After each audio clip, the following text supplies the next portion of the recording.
Which is situated just 3 kilometers outside of Oudtshoorn, and also actually it is en route to the Kango Caves. The animals resident here comes from all over the world, and they are here for a huge variety of reasons.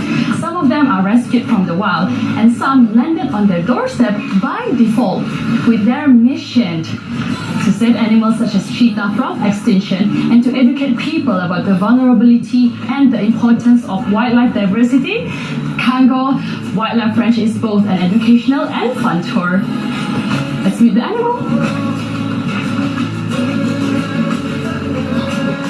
I can actually listen to some of the animals from here. Oh, I cannot wait to meet them. And I am heading towards the entrance to meet the person in charge. Was on the phone for quite a while.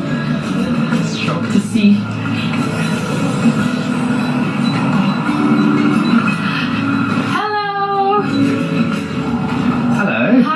Welcome to the Kango Wildlife Ranch. Thank you so much. My name is Craig. Viviana. Pleased to meet you. You as well. Yeah, I'm the zoological manager, and I'm going to be showing you through our park and teach you a little bit more and tell you a little bit more about how we conserve, care and connect. All right. Yeah, after you. Thank you.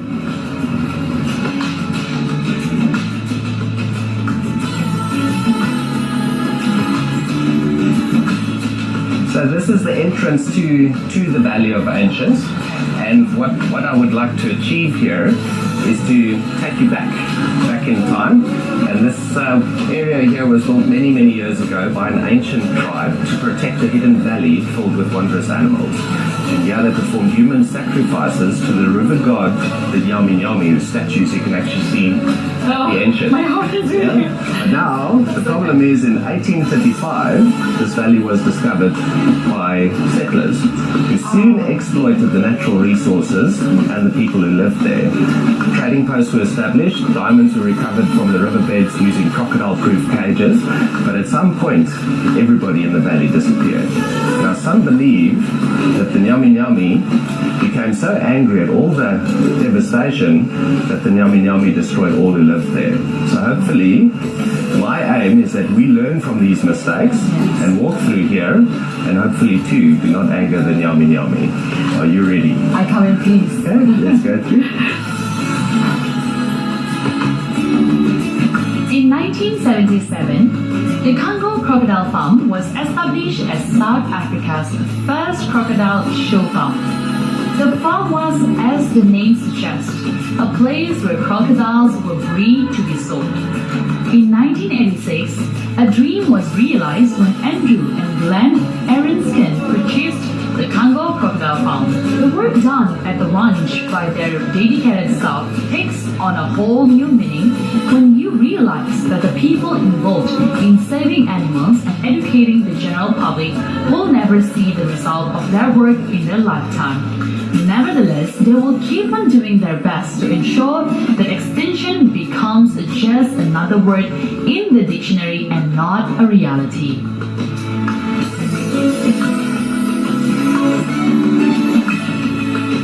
Over here, very special exhibit. We've got 3 species of vultures here. Okay. You'll notice the 2 at the back is the Cape vulture. Okay. That's the 2 sitting on the rock there. This is an African white-backed vulture, critically endangered, and that's a leopard-faced vulture on the left. And sadly, what's happening with vultures is they are being poisoned because people then use their body parts for traditional medicines. Sometimes they even believe they have clairvoyant capabilities. So in other words, if you eat the brain, you can see into the future and maybe win the lottery. Mm-hmm. So unfortunately, vulture populations are dwindling because of this. There's also secondary poisoning, where people poison foxes and vermin that come into farmlands, and then the vultures eat them once they've died, and then the vultures die as a result of that as well. Again, this is why some animals need to be under human care. Absolutely. So just as on that note, you'll notice this vulture here has only got half a wing.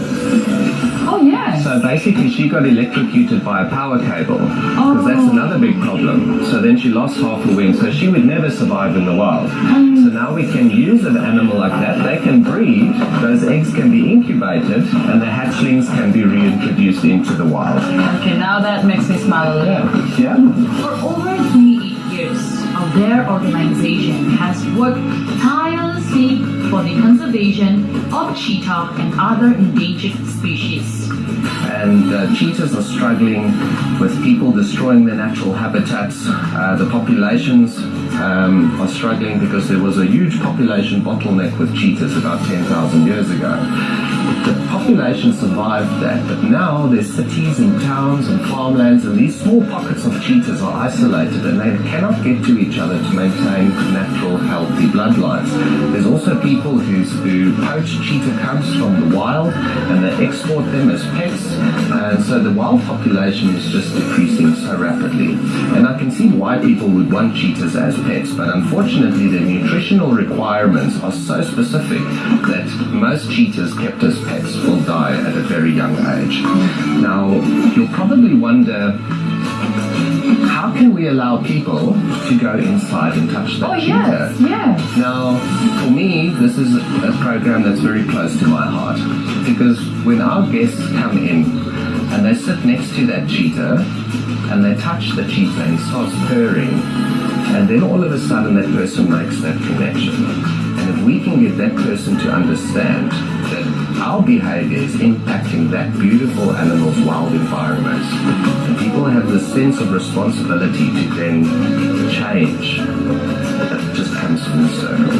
So you have, not only do they have this wonderful close encounter, but they also understand how they can make a difference, and we have the capacity to generate funding, and it's what we do with this funding that is so important. And we can provide financial support to other organizations working with cheetahs out in the wild, or any other species or organizations that don't have the capacity that we do to educate the public and to raise awareness of these amazing animals.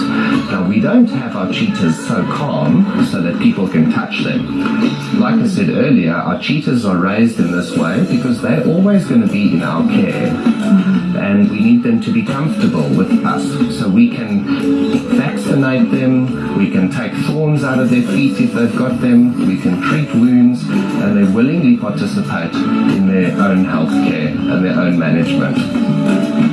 They have species groups around the world as they try to educate people on the plight of endangered animals on an international level. In addition, there are a number of people who will never have the opportunity to travel the world and see many of the species. Alternatively, international guests often learn a thing or two on a guided course about species native to their own countries.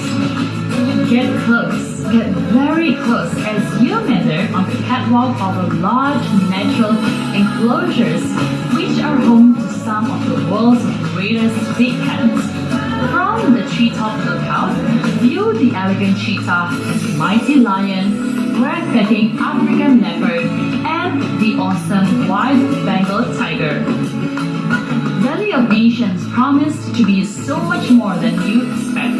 The valley was developed with only one thing in mind, to entertain you with a visitor, and it's a thrilling experience for the whole family.